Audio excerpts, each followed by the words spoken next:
nigga that's gon' beg for a chick. I'm the type of nigga make a beg for the tip. Call me when you want, nigga, is you smoking dick? Caught her up on live twerking.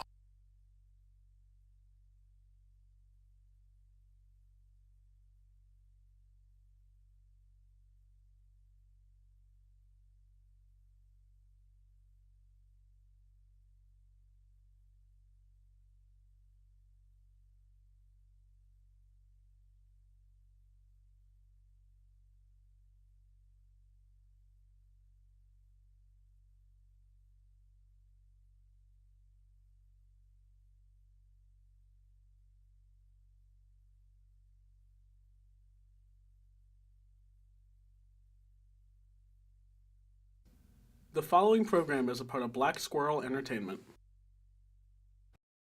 Two celebrities got secretly married. And who is now believed to be a clone? Making Kent feel like Hollywood, this is The Blurb.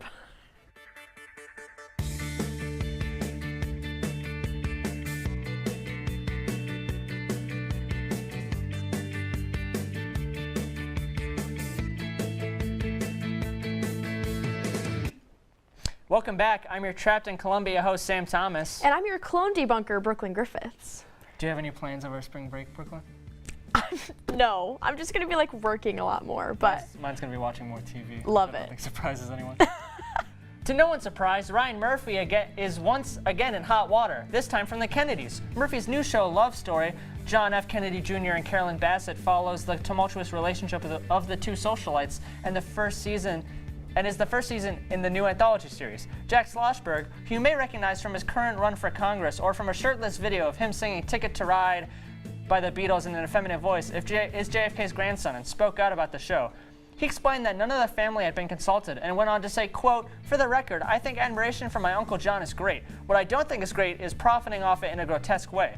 Murphy had responded saying that Jack would not even have remembered his late uncle. In a final statement on the matter, Jack shared some memories of his uncle, including, quote, "I remember being the ring bearer at his wedding and the day he died. I will remember Wyclef singing at his funeral." Wow. Funny Nepo Baby. If you want to watch more clips of him, I'd recommend it. He's a funny guy. Nepo babies have a reputation for being some funny guys, I guess you could say. The beloved Connor story from the Crave series Heated Rivalry made his Saturday Night Live debut this past Saturday. His opening monologue included 4 Olympic gold medalist hockey players as well. It gives credit to the men's hockey team first, followed by the women's hockey team, and SNL took this opportunity to shit on the men's hockey team a little bit. One of the comments included Quinn Hughes from the men's team saying the last time they had won gold was 46 years ago, and then Megan Keller says the last time they won gold was only 2 whole Olympics ago. Aside from the comedic opening monologue, Story got raving reviews from his commitment to the bit in the sketches, especially the sketch where he played a stripper embodying a sexy plumber fantasy, according to The Atlantic. To end the show, there was a surprise appearance from Story's co-star, Hudson Williams. I didn't know that his comedy stuff ran so deep. That was based off like a clown character he did? Yeah. He's been like just a creator for like his entire life. He's super cool. Interesting, yeah. One of my favorite white boys of the month from a bygone era, Chet Hanks, is in trouble. He's currently stuck in Colombia. Chet explained on social media that he visited Colombia following a short birthday trip for a friend to Puerto Rico. When he wished to return home to the U.S. from Colombia, he was denied because he lacked proper paperwork. Chet is a dual citizen of the U.S. and Greece. He used his Greek passport to travel, but can't enter the U.S. with it. He is seemingly required to receive a green card to enter the country by flight, even though he is a U.S. citizen. He is unsure how to deal with the situation without visiting the U.S. Embassy, which the nearest one is an hour away by flight from his current location. He shared that he is safe but still stuck. This is so wild. It's a Nepo Baby heavy episode and they're doing a lot of weird stuff. Right, man. That is really wild. Everyone's favorite celebrity couple is married. Headlines struck the news everywhere this week that Tom Holland and Zendaya have officially tied the knot. The couple, who met in 2017 on the set of Spider-Man: Homecoming, had been spotted with engagement rings in early 2025 at the Golden Globes.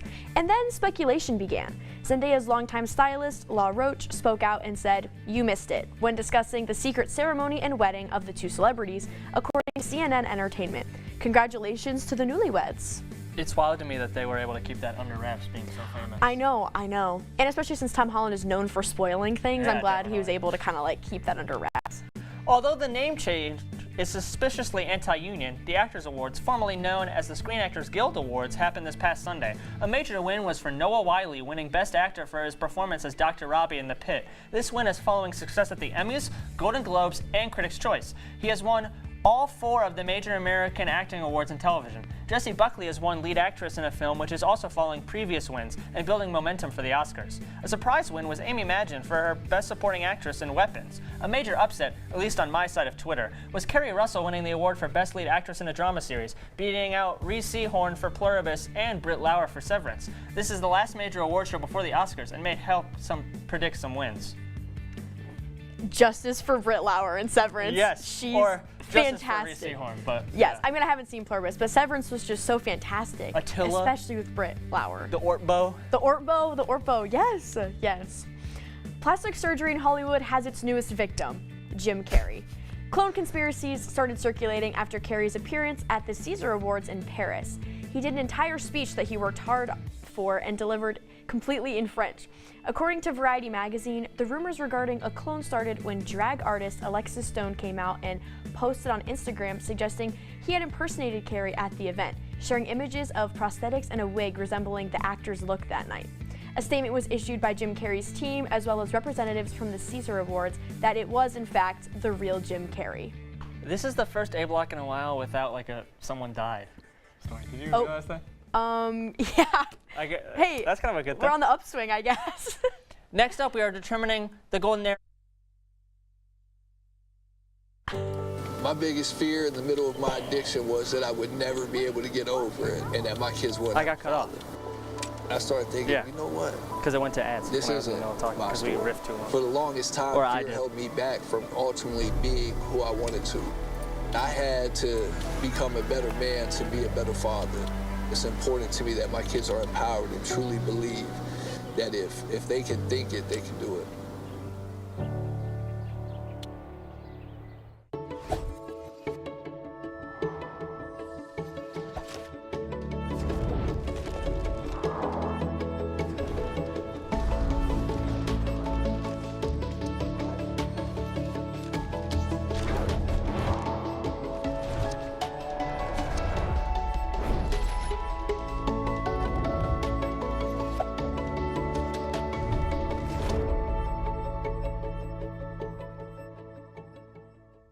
We said we'd never break the 3-second rule. Never do that. And never become a minivan mom. Hey, Chris. As parents, we say never a lot, but never happens.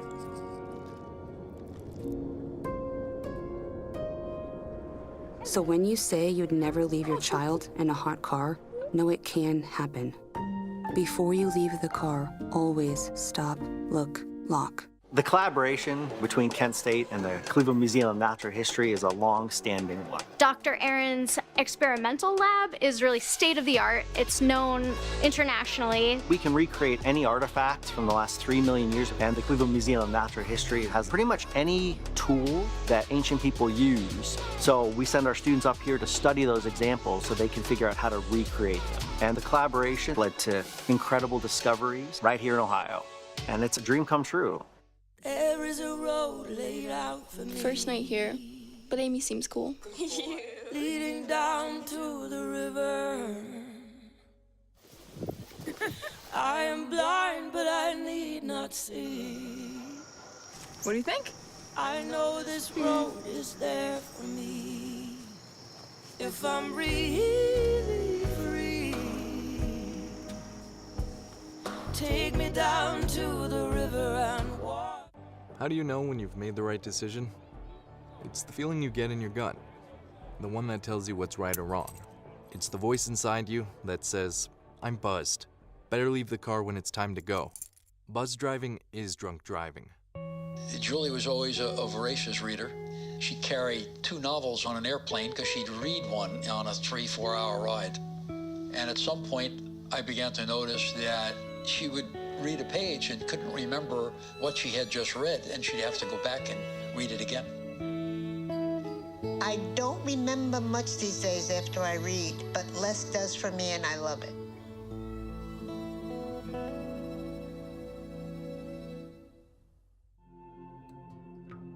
When I was growing up, my mom was extremely tidy. We were trained to put things back where we got them from. One day, when I walked into my mom's house, I felt like I walked to someone else's house. There was stuff everywhere. And just growing up the way I grew up and to see this transition was very alarming. When Sean talked to me, it was a wake-up call, and that's when I went to the doctor.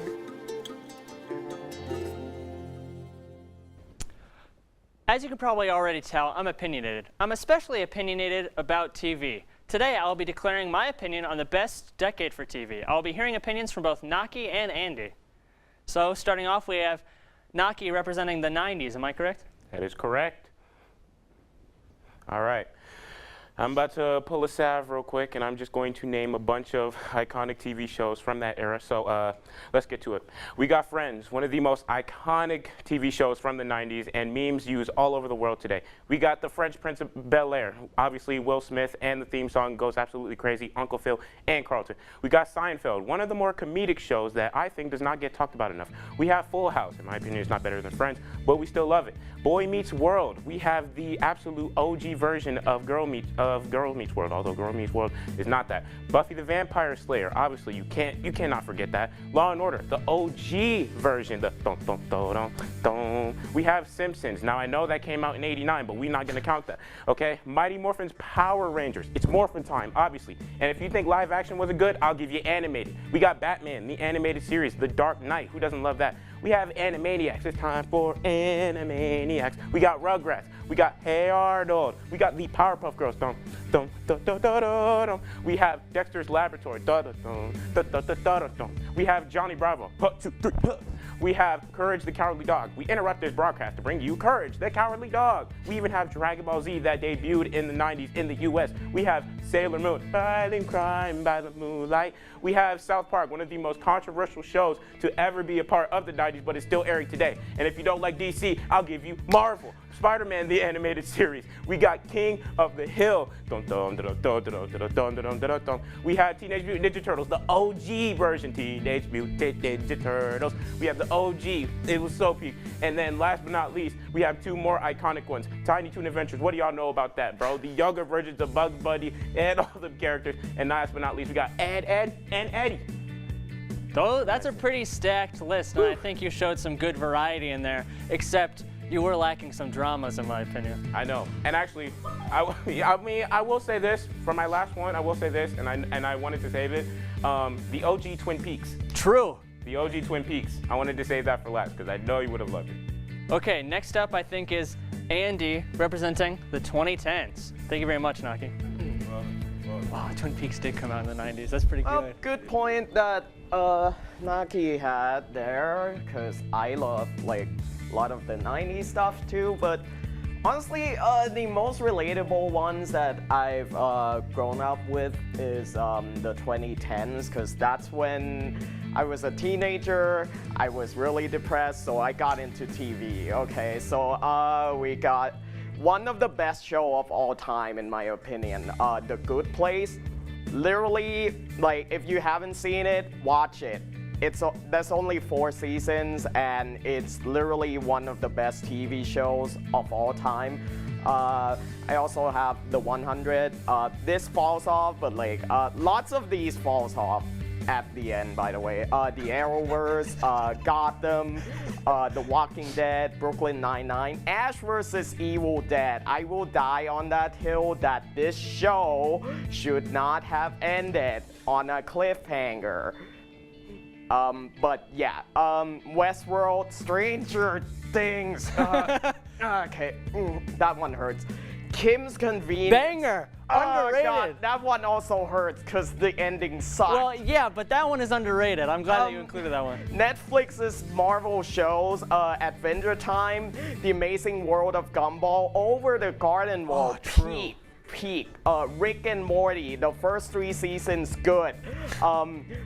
Legend of Korra, Gravity Falls, The Avengers, Earth Earth's Mightiest Heroes. Literally the best Avengers show ever. Scooby-Doo Mystery Incorporated, best Scooby-Doo show ever. And then last but not least, She-Ra and the Princesses of Power. So we got a lot of queer representation in this one too, with Gravity Falls, She-Ra, Korra, but I want to say, The Boys is also a good one, because that started in 2019. There's also The Walking Dead, Game of Thrones, right.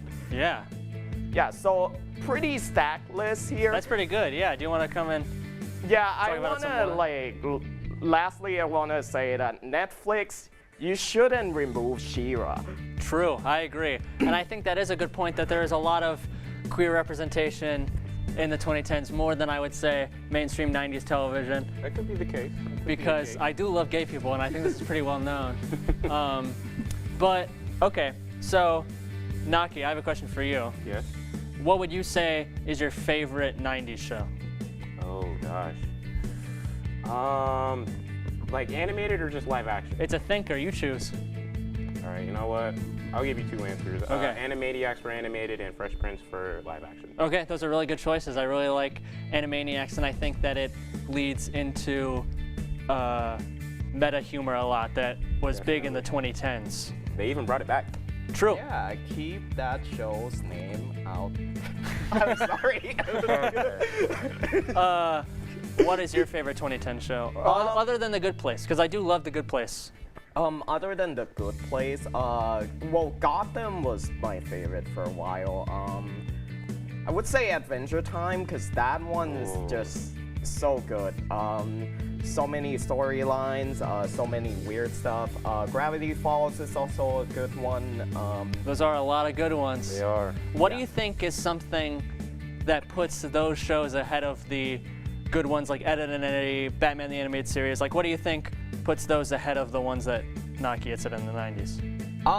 I think it's just the evolution, because I would say without the 90s show, like Gravity Falls, for example, is inspired by Twin Peaks. So, like, I would say without those, like, it wouldn't have been what it is, but like, at the same time, it brings in new things like queer representation, and like new stuff. Like, I learned this in class, but Adventure Time's like animation style is supposed to be a little bit uncanny, and it's like an evolution of like older shows to make it more appealing, I guess. That's a good point. Naki, do you have any final statements? I was about to say, but at the same time though, those shows in the 90s have laid the foundation for these. So if you don't really get these first projects or these like creative things, you don't really get these like shows that have been like praised in the 2010s, because the shows in the 90s came out like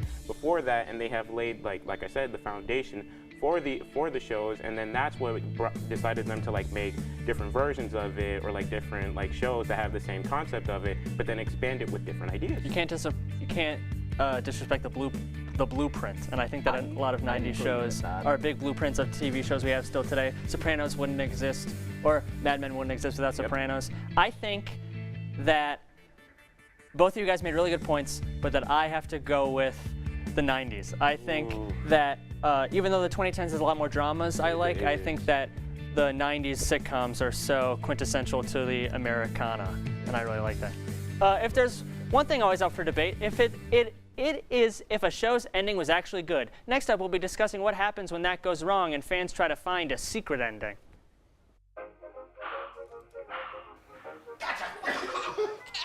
I surrender. All right, pal. Get ready for the day, buddy. Hey, Dad. Hey, Dad. Do we have a gun? What's up? Do we have a gun?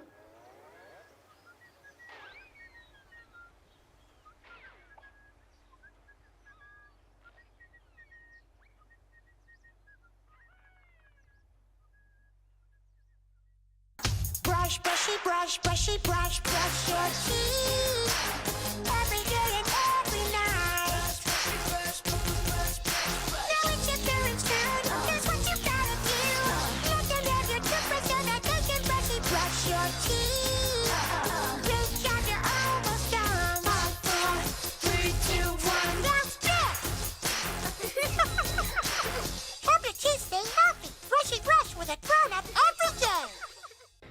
Illicit fentanyl is the deadliest drug threat that our nation has ever experienced.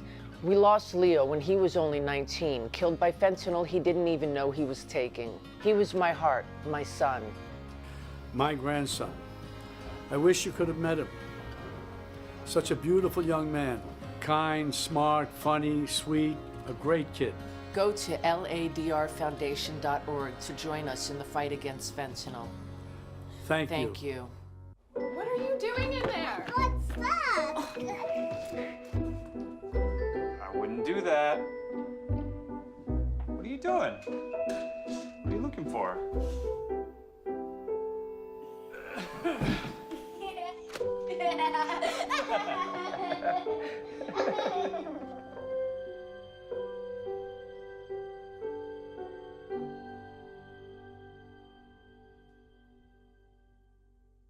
First, they said cigarettes were safe. We know how that turned out. Now, they say they didn't market e-cigarettes to teens.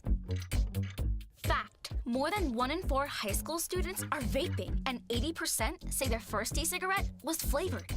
Vaping is harmful to developing brains. The reason we think vaping is safe? Marketing. Same lies, different day. Tell Big Vape to quit lying. What if your research could reach beyond the classroom? Welcome to the 40th Graduate Research Symposium.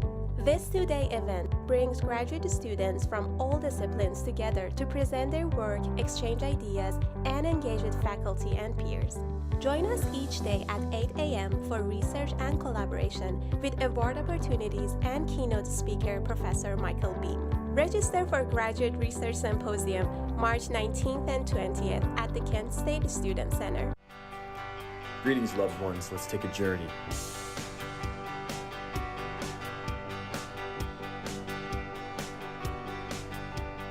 And although I may be lonely, stick around for what each of the cast members has planned for today. All that and more on College Voice.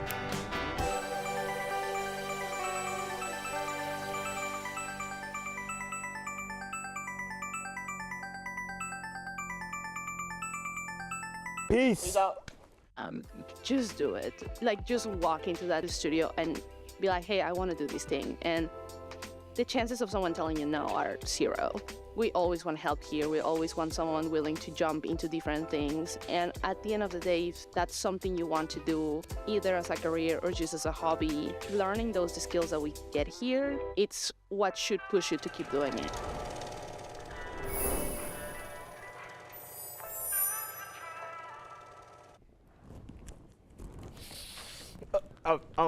Don't worry. That's just a dose of copium, okay? It's a prescription from my therapist after experiencing the Stranger Things finale. Maybe I should come up with my own season 5 so that, yeah. Let's discuss some fake endings of shows that, like, fan came up with to, like, cope as a form of catharsis. Yeah, so the main one that's big in the news right now was Stranger Things Conformity Gate. Yeah, that's and what that, it's called. Yeah. That was that conspiracy theory where they had made exactly. Yeah, you go. Where there was a secret ninth episode, and it was revealed that they didn't the main characters didn't win, and it was actually an illusion. But unlike most fans, I did not fall for it. Yeah. I did not fall for any of that. Me neither. Yeah, as problematic as that ending is, I don't think that ending would have been any better either, but, you know. Well, also, it's that, like, people were just convincing themselves of it, and there's not been a show that has ever actually done that. They're, like, what we're talking about in this block are shows that have endings that fans don't agree with, and then they're like, oh, let's just, like, actually there's a secret ending. And then they always are convinced that their show is going to be the first one to do it. Yeah, actually. And it's interesting to note that a lot of the people who do that are just fans of a gay ship. That happened with, like, every... That's basically every show that I can think of for examples. But, I don't know. I thought it was interesting that people were going crazy and asking AI to read through legal documents about Stranger Things and all that. Did you guys ever see that? I've seen a couple of like AI videos of like people making like their own endings for, including the conformity gate. Yeah, but it's so crazy to me that people were convinced, and then it turned out that it was just a documentary, because there was like one more unreleased thing, but I think it was just that behind-the-scenes documentary. And what I noticed in that documentary is that the duffers were kind of acting odd and like not making any sense. So at this point they just think. I think that's why the ending is so bad. But at least my friend got me this. So yeah, it's Max from season 4, that's cute. but autism creature. Yippee! So, but yeah. I don't know. I also think it's interesting that like people can go so in depth in things, but I also think that a lot of times online, especially Stranger Things fans, like they'll just skip past thematic elements and not really analyze the TV show. But then when they don't like the ending, then they're like, oh, actually they were leaving hints the whole time. And it's like, well, no, it's just kind of a bad production, in my opinion. I think they were leaving hints, but like some of the things were just straight up retcons that I didn't like. So yeah, but do we have any other shows in mind for this? Cause I heard there was one for The Sopranos. It was sort of. Do you guys know how The Sopranos ends? Yes. I do. Okay. It just cuts to black. It's kind of famously like people love it or hate that ending, and I like it. I think it's a really interesting way to end such a big series. But the thing is that like a lot of people, when that happened, they thought that their cable had been cut out, or that they had lost power, and I think that after that I had seen some like articles where people kind of were trying to make their own ending of it. But it's a little bit different than like Conformity Gate, where the show had like a conceded, okay, this is the final plot line, like everything's closed up, and then people were like, actually, there's more. But I don't know. I think that I really like The Sopranos ending, like we said. Same. I think the cut to black thing like says what the ending means pretty well. So yeah.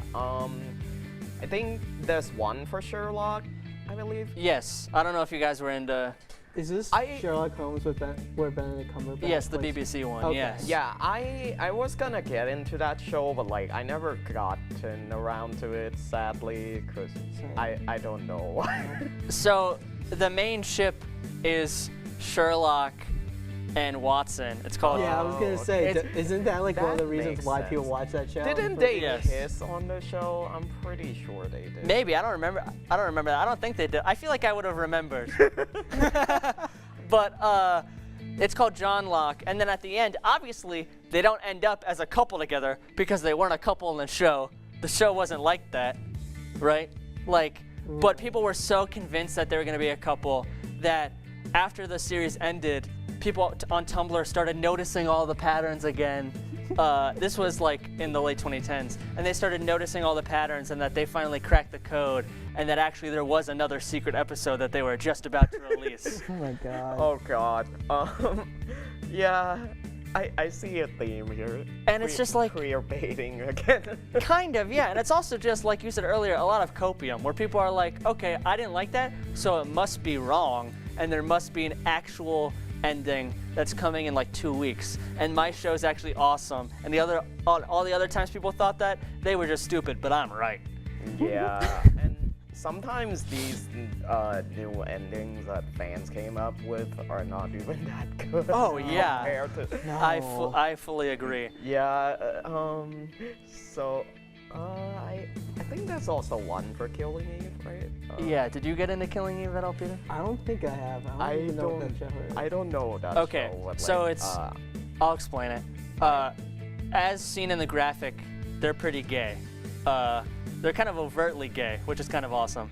But there's a major death right at the end of the series, and people hated that so much that they were convinced that actually that death was a fake out, and they were going to come out with one last episode that was actually going to have them alive and stuff. And I just think, again, this is the late 2010s, and it just has happened over and over again where a character dies, or just they don't like the ending and they're like, actually, we have one more episode. Just wait, guys, just wait. I don't know. It's interesting. interesting. And they're all kind of about gay people. Oh no. Well, oh no, I didn't put any garlic in my copium powder, so I should watch out for vampires. Next up we have Saf doing a deep dive into the Vampire Diaries.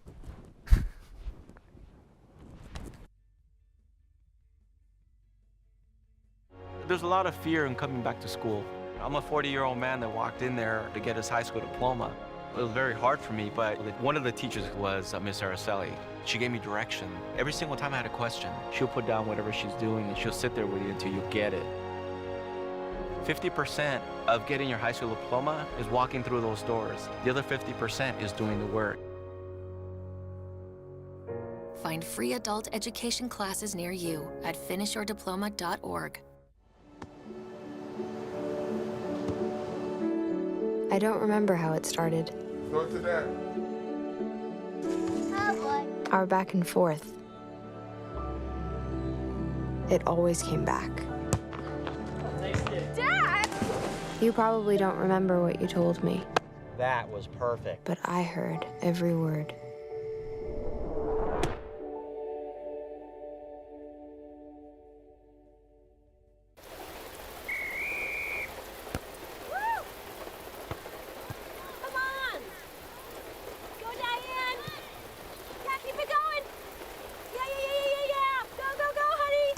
If you love them enough to drive an hour to cheer them on as they get beat 11-0 in the rain, then surely you'll check nhtsa.gov/the-right seat to make sure they're correctly buckled in the back seat.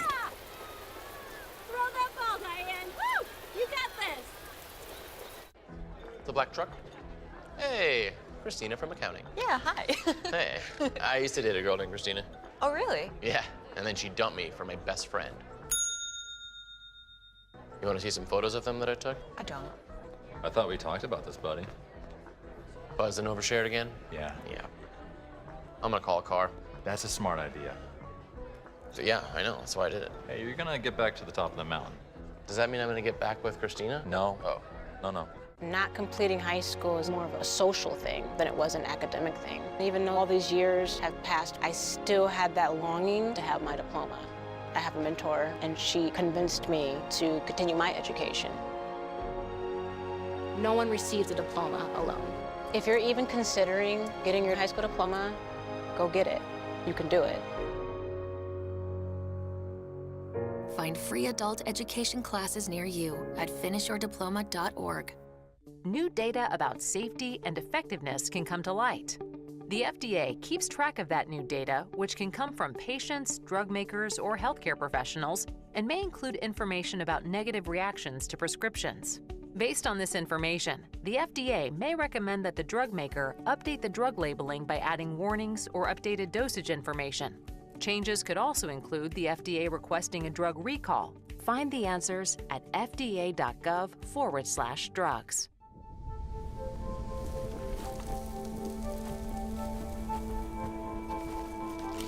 Eva Marie smoked 12,000 packs of cigarettes over 15 years. She quit, and now there's a new lung cancer screening that could save her life. You stopped smoking, now start screening. No matter how much you smoked, early detection could save you. Talk to your doctor or learn more at savedbythescan.org. Meet the Scan, a simple procedure whose mission is to detect lung cancer early.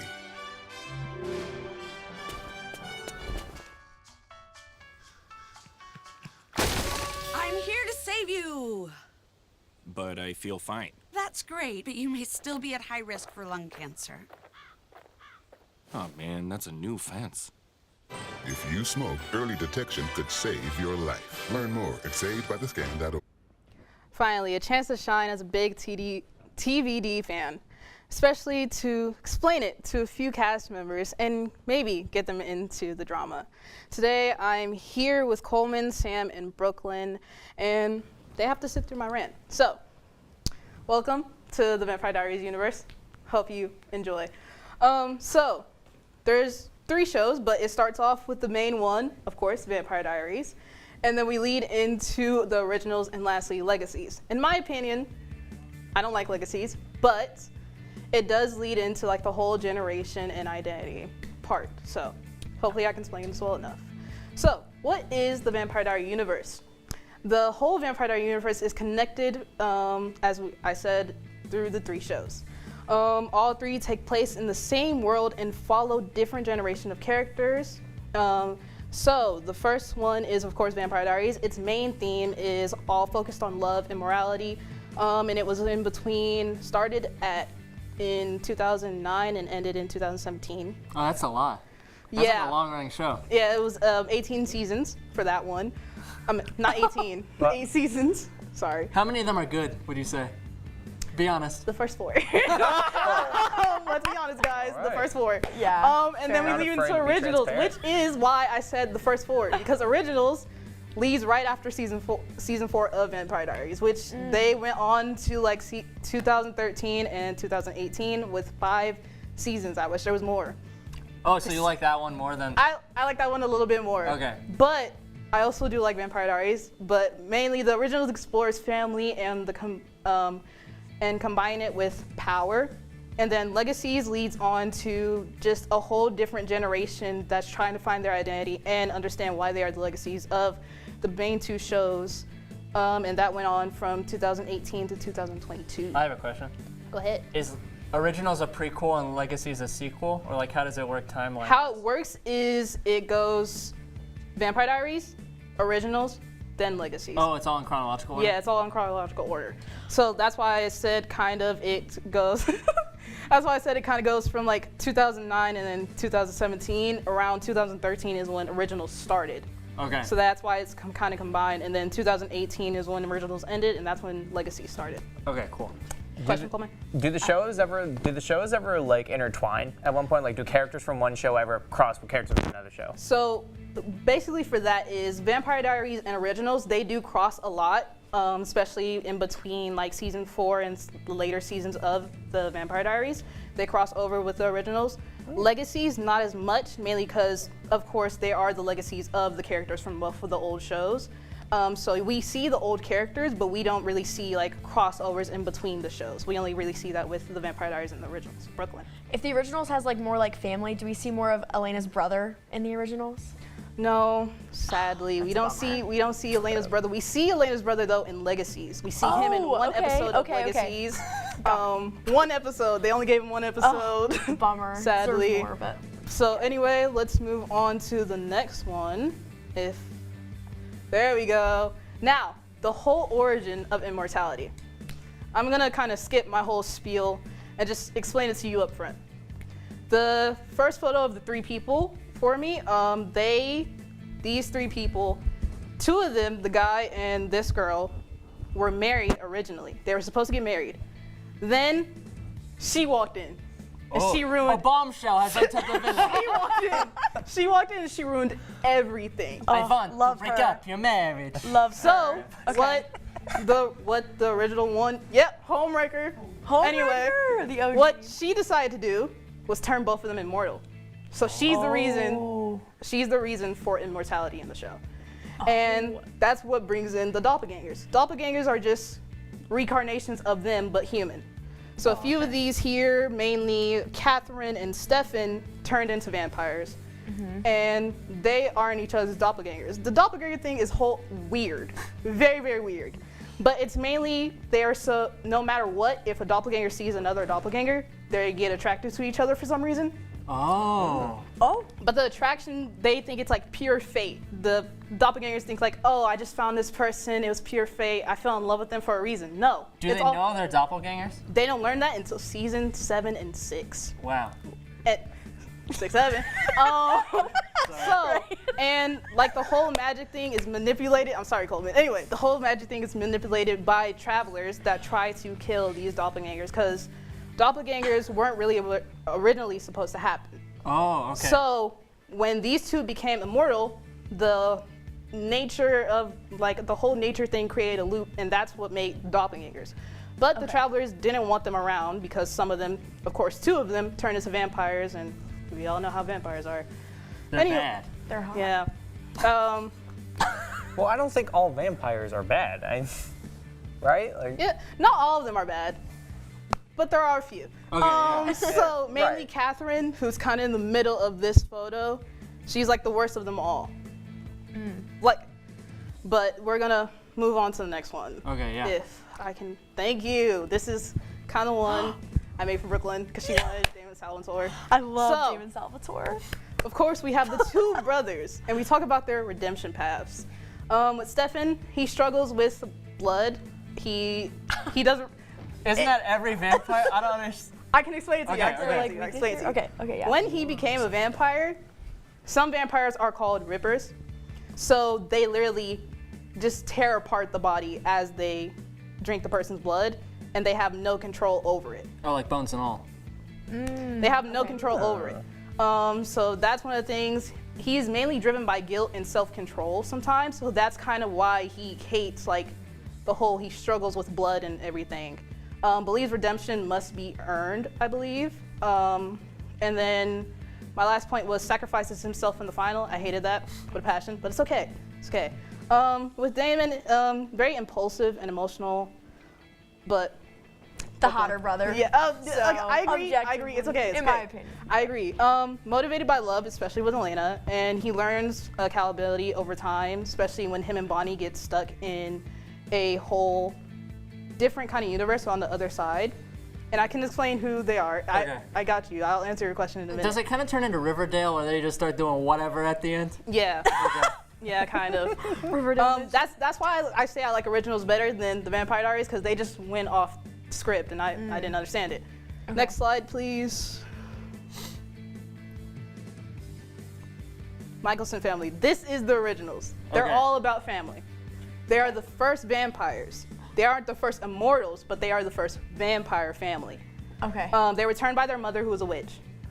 Oh, okay. And they made a whole promise called always and forever. They'll stick by each other always and forever. I have a tattoo on that on my shoulder. So that's Love my thing. that. I made it a family thing. And loyalty, their loyalty is very iffy because one of the brothers was, the one I talk about a lot, Klaus Michelson. He was abused by one of the parents, mainly because the mother had an affair. And he's the affair baby. Whoa. So he is like the Elfie a little bit. Yep. He's the original hybrid. So he's both a werewolf and a vampire. Whoa. He's the first original hybrid as well. So unique. It's a big deal. Wait, I have a question. How did vampires die before they were turned immortal or whatever? Like, did they just die of old age? Their father up here Okay. killed them all and turned them into, and that's what set the vampire trait off. And when they first tried blood, with werewolves, killing a human activates your curse.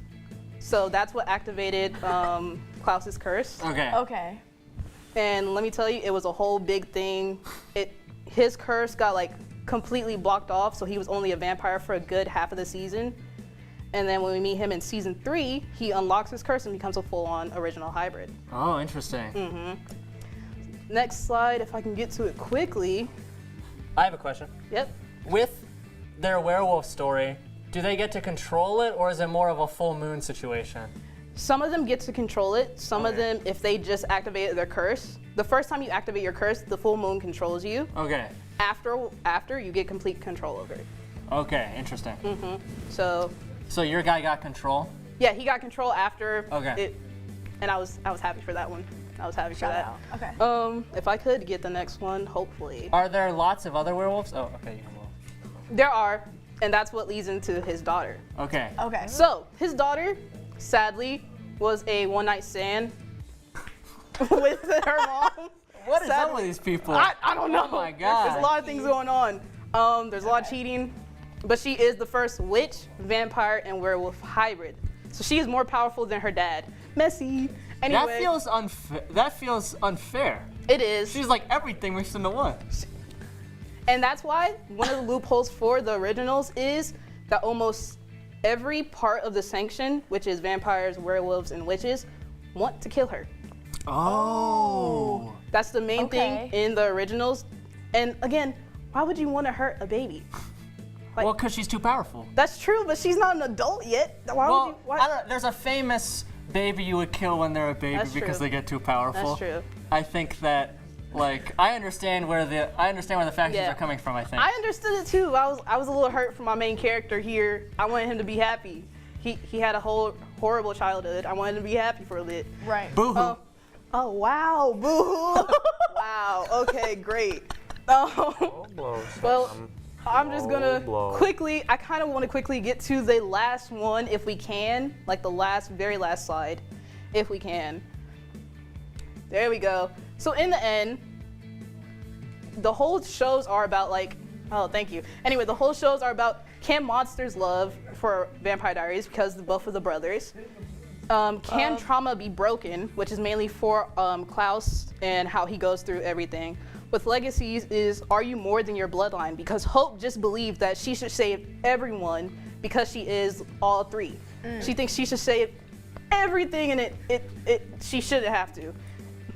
Why are you zooming into Marcel like that, my guy? Anyway, leave him out of this. And it's mainly just life and death and choices driven all of the story. I hope all of you watch it though. It sounds very interesting. I'm certainly educated. I will get you to watch it. If I need to throw a party, we will. Anyway, glad to get that off my chest. But next up, we're going to see if some people on the cast know their song of the year. Hey there, welcome to Kent Core. Kent Core. To Kent Core.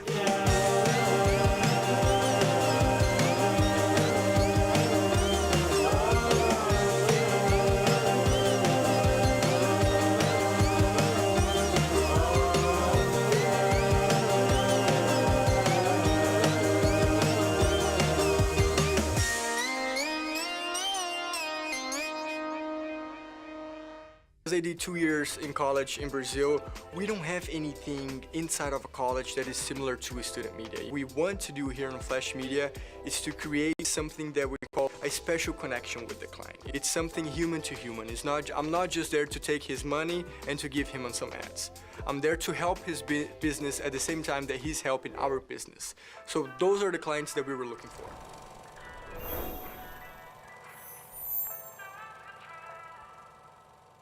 At Kent State University, we want all students to develop a global perspective. And with more than 200 study abroad programs in 60 countries, there are many opportunities. One is found in the Central African country of Rwanda, where students connect with survivors of the 1994 genocide. We're learning about the reconciliation process. Rwanda sort of took a very community-based approach to how they recovered. In January, a group of Kent State student athletes traveled to Rwanda, where they organized a soccer camp for children. While we were there, we got to work with kids and spread our knowledge about sports. And we brought shoes, cleats, soccer balls for everybody. It was a transformational experience. The people of Rwanda were full of joy. They were also full of excitement and life. I think the big thing that I'm going to take home personally from the experience is perspective. There's not just one way to do things. This was unlike any other academic experience I've ever had.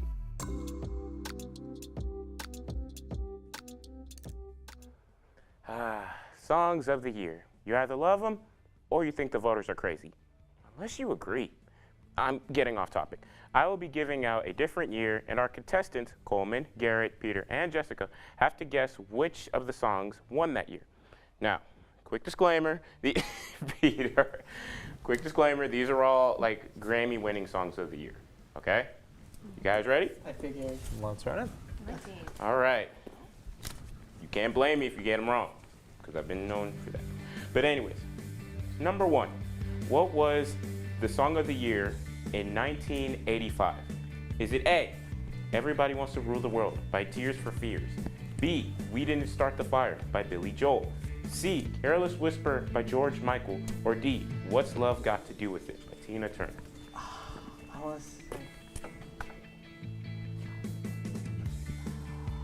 got my answer. I think I got it. You guys ready? Yep. 3, 2, 1. Apologize for that, but you are all incorrect. It is What's Love Got to Do with It by Tina Turner. What? Wow. It's funny because I was listening to that song earlier this week. I heard some singing in the background. That's how you know. Go. So no points for anybody. But anyways, now on to the next question, number 2. We're gonna fast forward 3 years ahead. What was the song of the year in 1982? Is it A, B, Davis Eyes by Kim Carnes? I have no idea if I'm saying that right. Out on a Lamb by Tina Marie. The Final Countdown by Europe. Or Blame It on the Rain by Milli Vanilli. Wouldn't it be going back to 1982? Yes. You said jump a few years did I?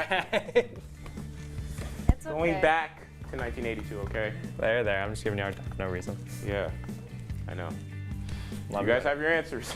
I believe so. Okay, 3, 2, 1. It's got to be C this time. Wow, you guys are all incorrect again. It was What? A. What? It was difficult. It was A. Bruh. Bette Davis Eyes by Kim Carnes. I apologize if I'm saying that wrong. Somebody's gonna yell at me. Yeah. Like JoJo Siwa song. Oh, is it really? Well, it's the one that she just covered. Yeah. There was a gosh. big controversy that she covered it. I did. First off, I don't That's listen to crazy. JoJo Siwa, okay? Y'all can do that. So 2 questions in, nobody's got a point. Now on to number 3. What was the 1991 song of the year? Is it A, It Must Have Been Love by Roxette? B, From a Distance, Bette Midler? I think I'm saying that right. C, You Owe Me, Nas and Genuine? Or D, My All from Mariah Carey?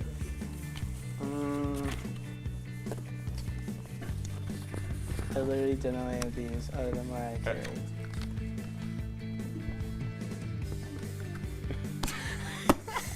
Three, 2, 1. The only person that got it right is Garrett. It is B, From a Distance. That is crazy. Wow. He does know his music. Yeah, I'm not sensing a lot of communication. Is everybody okay, or is this too much of a competition? See, we're all locked in trying to like We're a think. big, happy family. Oh my goodness, I love y'all. Do they look like a happy family? What? Fine, we're I'm gonna happy. fine. We're gonna be the happiest family. All right, let's proceed. Number 4. What was the song of the year in 1990? Is it A, Inside Out by Eve 6, B, Basket Case by Green Day, which is totally the answer, C, Wind Beneath My Wings by Bette Midler, again, or is it D, All the Small Things by Blink-182? You guys, I wonder what the answer should be There here, should since be- we there should should be- talk I know, about right? it. We really should discuss it. I don't know. God, this is so tricky. I've got my answer. Y'all got an unless answer? Naki was lying. They got an answer? Let's see. 3, 2, 1. Peter and Jess, you guys got it. Hey, Let's good job. It would be. See, we're one big happy family. And it paid off. See? It We is. love that. Exactly. We love Teamwork. that. Don't we, guys? We love that. I think I'm so currently the only far, one with no Garrett, point. Jess, and Peter, you all have 1 point. Coleman, bringing up It's the rear with okay, you'll 0. get the next one. Sad. But anyway, I'll come back. I love you, Coleman. Anyway, number 5. What was the song of the year in 1998? Is it A, Smells Like Teen Spirit by Nirvana? Is it B, Sonny Came Home by Sean Colvin? Is it C, Jumpin' Jumpin' by Destiny's Child? Or is it D, Wanna Be by the Spice Girls? Aw, I man. feel like it could be 2 of these. First one and the last one are really strong. It really could be either. Mm-hmm. Because people really went hard about Nirvana back then. Yeah. And people love the Spice Girls. Yeah. Right? Y'all ready? Yeah. Yes. 3, 2, 1. It was B. None of you are correct. Oh. I knew that. I was Yep, bringing you all Sonny down, Came so Home by we Sean Colvin. Split the lead. I'm so sad. Man. Do I any of you hate know being that wrong. song? Have any of you heard it? I have not. Wait, what was the song again? Sonny Came Home by Sean Oh, Colvin. I do know that song. Oh, don't nice. think I didn't know it was the song of the year though. My bad. Well, Oops. whatever. It's Still love you, okay. Jess. Whatever works. Number. Ignore that. Number 6. What was the song of the year in 1989? Is it A, Don't Worry, Be Happy by Bobby McFerrin? Is it B, Just Like Heaven by The Cure? C, Take On Me by Aha? Or D, You Spin Me Round Like a Record by Dead or Alive? I want to say one, but I want to say the other one. I'm going my gut. I love the I'm going my gut. audience participation. I love it. I I feel love like it. it could be 2 answers. All right, 3, 2, 1. Going with my gut. You are all incorrect again. Don't worry. A, wasn't it? Oh, come on. I was going to choose that. Be happy. Just don't worry. Take Be on happy. me the Anyway. power of the one hit wonder. All right. Number 7. Just gotta keep it going. Number 7. What was the song of the year in 1994? Was it A, Still Dre by Dr. Dre and Snoop Dogg? Was it B, Make Me Lose Control by Eric Carmen? Was it C, Lose My Religion by R.E.M.? Or is it D, A Whole New World from Aladdin? I think I 3, 2, 1. It was D. Nice, Peter. Yes. A Whole New World indeed. So far, you are taking the lead. We're on. That's kind of crazy because we're on question 8. Must be nice at least having a point. Oh, true. But now, we're on question 8. Who had the song of the year in 2002? Was it A, Fallen by Alicia Keys, B, Without Me from Eminem, C, Empire State of Mind by Jay-Z and Alicia Keys, or D, Numb by Linkin Park?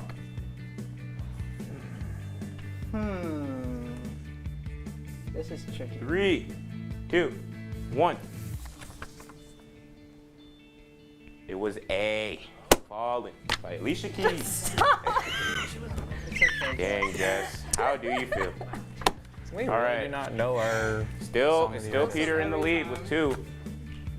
Jess and Garrett out at 1. Coleman bringing up the rear. Number 9, 2003. Was it A, Temperature by Sean Paul, B, Don't Know Why by Norah Jones, C, The Real Slim Shady by Eminem, or D, Boulevard of Broken Dreams by Green Day? What year is it? I think 2003. Yep, I said 2003. All right. No, because I was in 3, 2, 1. That wasn't either. It was B. Oh my god. Good job, Garrett. So far, Garrett and Peter are tied.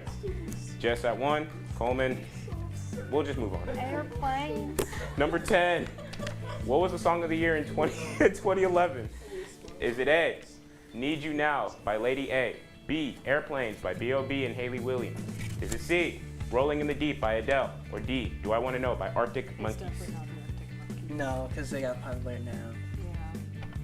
3, 2, 1. Wow. Incorrect. What? It was A, Need You Now by Lady A. No points again. And now, for the final question, which I very much believe you guys should get, because it's right there. Oh, come on. Number 11, for all the marbles. Is it A, oh my gosh, I'm sorry. Song of the year of 2018. Is it A, Perfect by Ed Sheeran, B, Lovely by Billie Eilish and Khalid? Is it C, That's What I Like by Bruno Mars, or is it D, Passion Fruit by Drake? It's not this one. It's not Billie Eilish. No. Only if Peter or Garrett get this, one of them is gonna win, or we might have a tie. Or Jess could get it, and we have a 3-way tie. That 3, did not sound right. 2, 3, 2, 1. It has to That's What I Like. You got it. Finally a point. Very good. Good job, Coleman. You got a point. Good job. And Peter, did you get it? Was it C? Yeah. Yeah. All right, so the winner is Peter with 3. Jess and Garrett, you guys are tied with 2. you. And Coleman, you each got a point on the board, and we love that. We love it. Bruno. The romantic His album just recently released, his newest one. And honestly, it's pretty good. It's pretty good. Well, unfortunately, I would love to talk more about songs, but that's all we have from you tonight at The Blurb. Be sure to follow us on Instagram and subscribe to our YouTube at BSC The Blurb to see more of our beautiful faces and to get more of that celebrity by tuning back in next Tuesday at 8 p.m. for more Hollywood I Can. Have a great night, Portage County.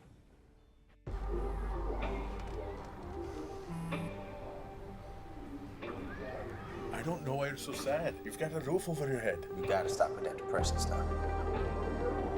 You alright? It just feels like it's coming from everywhere. Do you want to talk about it? You can talk to me if you're feeling sad. Whenever you need to talk, I'm here, okay?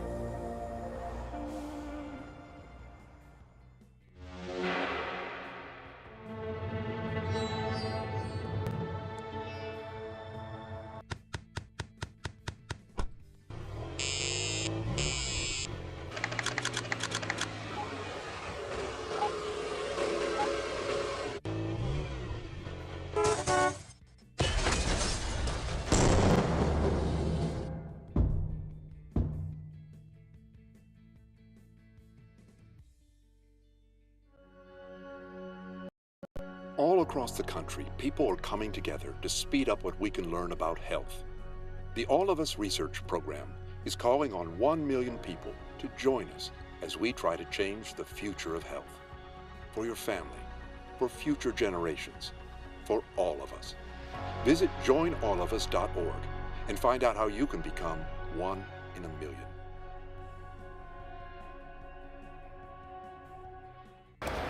Hate is loud. It gets clicks. It gets attention. Hate, however, is actually quite small. But love is the majority.